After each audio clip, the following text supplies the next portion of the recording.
finding out exactly what happened. It's a fluid situation.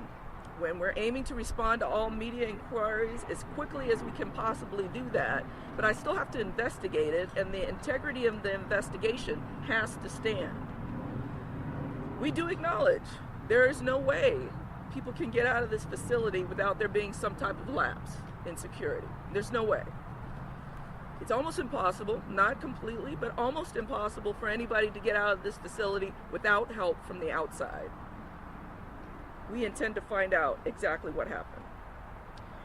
We know that, I want to say that we know that folks are normally locked down in this facility at 10:30 p.m., but these folks that were able to get out did so because of defective locks on the cells.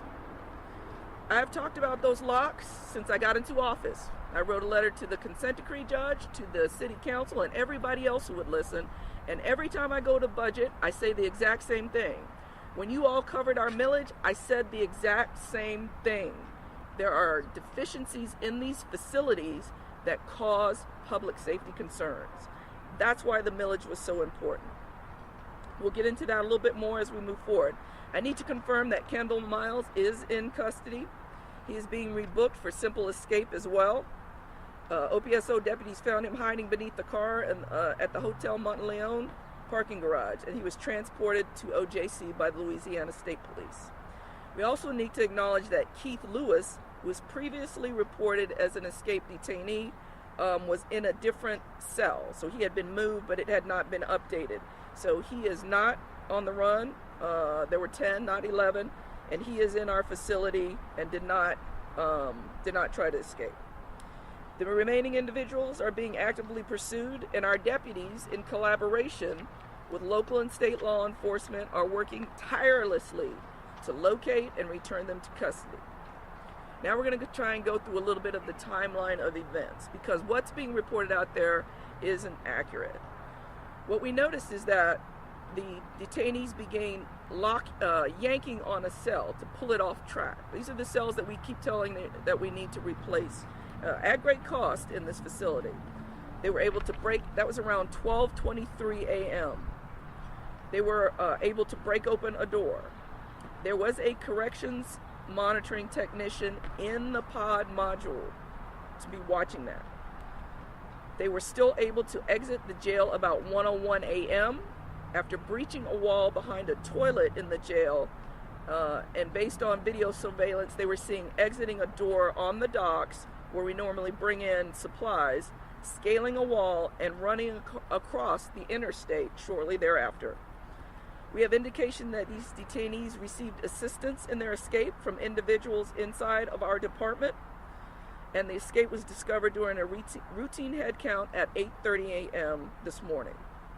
The deputy who was on duty promptly notified jail leadership, and around probably before 9:30, we notified the United States Marshals Task Force, which includes all of our partners in the area, and that was before 9:30, about the incident.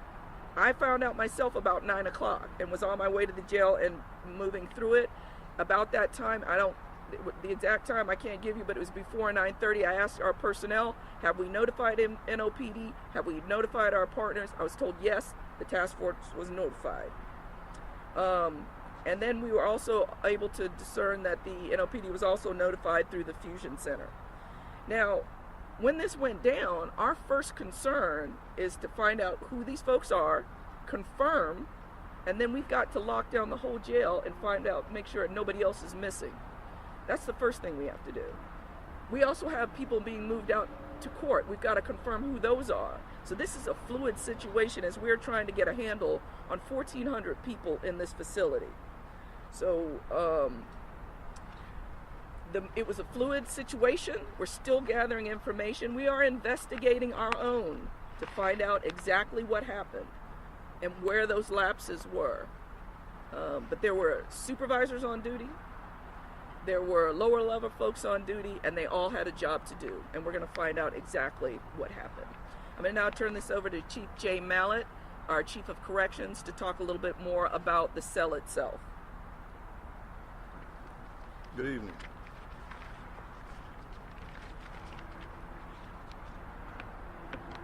We do know that there are several security breaches. We're investigating, but the primary security breach that concern is the facility's infrastructure. We've identified that we have a large number of high security individuals in a minimum custody facility. This particular breach of security occurred on the first floor of one of our security parts where we had slider doors. These doors are able to be manipulated by forced off the track that they're on, which allows individuals to enter and exit at will. We do know that some toiletries in a handicap cell was used to be removed. Some of the bolts, some of the toilets, some of the infrastructure, some of the fixtures were removed. We know that this could not be removed from the inside, so we are investigating that to see exactly who entered these areas, what kind of work was done, if there was work being done, and if this is an inside job. We remain fully committed to locating the escapees. We're working with local and federal and state partners. We continue to ask the public for their vigilance, and if anyone has any information about the whereabouts of these individuals, please reach out. Thank you. Thank you, Chief. All right, this incident has once again highlighted the critical need for repairs and upgrades to our facilities, particularly to ensure that doors and locks are fully functional. We currently have 24 pods, and our staff is stretched thin. We are only at about 60% staffing. We still need 150 deputies in this jail and another 50 for the new jail about to open.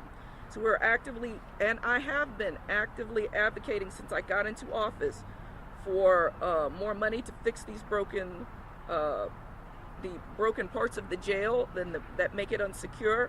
And just this week we went to a capital budget hearing to lobby for more improvements to address just these issues, which would help improve security and safety for both the detainees and our deputies. All right, we're going to take questions. Go ahead, Dan. Sheriff, how many people did you have on staff for this overnight shift that would have not reported this between 1 a.m. and 8:30 a.m.?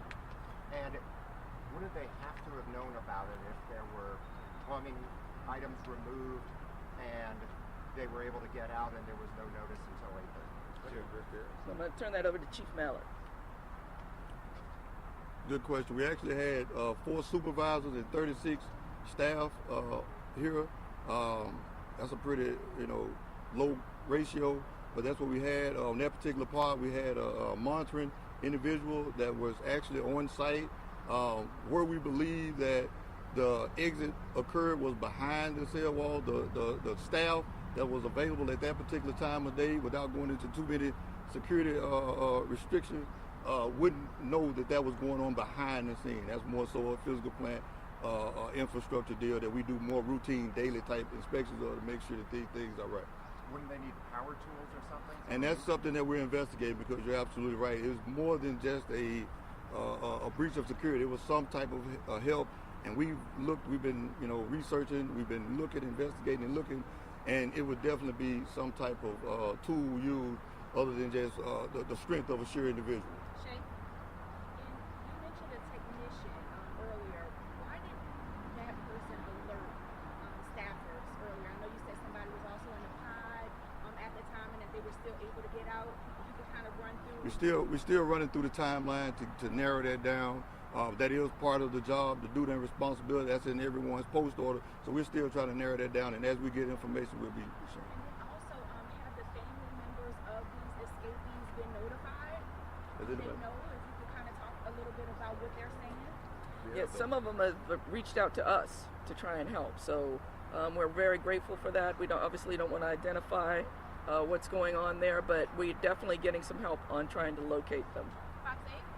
Sheriff, you said that people are politicizing the escape here at the jail, Sure. But we talked with Superintendent Ann Kirkpatrick early this morning. She also made it very clear that her department, we talked to the U.S. Marshals, we talked to the Louisiana State Police, none of them say they were notified before 10:30 a.m. And then once again, y'all said that y'all discovered this at 8:30. why wasn't the public and partners, local, state, federal, made aware of this sooner? So I verified, so we have people on the U.S. Marshals Task Force. That's who we notified to make sure the whole task force is ready to roll. And they've been ready to roll since then. So I'm not sure how those up at the top found out, but I know that we notified the task force earlier because our members sit on it. And they came also up here to check on it. So we know that happened. What was your first part of your question? Chief Kirkpatrick has been nothing but a help to us, and we're very appreciative of both the state police and the New Orleans Police Department. But once again, you all said that you all made the discovery around 8:30 this morning. The escape happened early hours overnight. Yeah. And once again, public was not notified until 10:30 when y'all's press release came out. So I found out about 9. So the first thing we have to find out is what happened. So you got to go inside the facility to be able to see. They could have been anywhere. We have to make sure that's exactly what happened. We have to pull all the video and find out what happened. That takes a little bit of time. Then we had to first prioritize talking to victims to make sure they were safe and making sure law enforcement could respond to them if they needed something. I know the Ashley, Superintendent Kirkpatrick. My bad. You said that they yanked on the cell and they were able to get out and they ran across the interstate, but how were they able to get off the jail property? And also, have you lost trust in your deputies because you believe this was an inside job? Some of them. We have really hard-working deputies, but we're not going to tar and feather everybody with the same brush. We're going to find out exactly what happened, who's responsible, hold them accountable both administratively and criminally. And how did they get off the jail property? That was my first question. Get off the jail property. They went out a loading bay door where we bring in supplies, and then they got over a wall. I'm not sure if they used the Chief Mallon can tell you more about how they actually got it. What we saw was they left, went through an exit door that's in between the actual cell block and the pipe chases. And this is a large facility, so the pipe chase, the exit door, for some reason or another, was designed to lead directly outside. The individuals left out the door, went down the stairs, went to the perimeter wall, and scaled the wall. We did some looking today and realized that it's some razor wire that we need to put up, some issues, but they scaled the wall, jumped down, and then you have a clear path to the railroad track or the interstate. Sheriff Hudson, will you be releasing the surveillance video that shows the escape? I think right now we're part of the investigation going on, but I think eventually, we'll be able to release that. We just have to make sure it doesn't give out any security risks for us, for the rest of the folks here still in custody. Sheriff, do you believe that you need to revise your policies? Go ahead. Thank you. CBS News, I'm Katie Boyce. Pleasure. I wanted to ask you a little bit. I can't help but notice all the construction that's going on in your backyard. Yeah. Does that have anything to do with this? We just saw a police escort bringing in a bunch of concrete. What's going on? I don't believe it does. That's the new mental health jail, and there's a deputy on duty right there for the gates being open to bring in trucks or whatever needs to come in. And you said you've been asking for money for a long time. How much money do you need at this point? The locks alone, I believe, are 5.2 million. just the locks. I mean, 5.2 million. 9 people are still on the loose, just to clarify. So it's 9 people, 10 escapes. 9 people are still. Sheriff, do you feel like you need to revise your policies on notification to the public as well as other law You've already enforcement? asked and answered that question, Sheriff. Thank you for your. Sheriff didn't really I'll tell answer you that what, question if we Well, could. let me tell you this. We're going to debrief on everything that went right and went wrong, and we will move accordingly to make sure that for every incident that occurs that we do the best that we can. We'll look at it. What about getting the photos out, though? I mean, to get the public aware of who is out there, there was another delay before that was released to the media so we could put it out there. We have to confirm who it is and pull their information. That's what the delay is.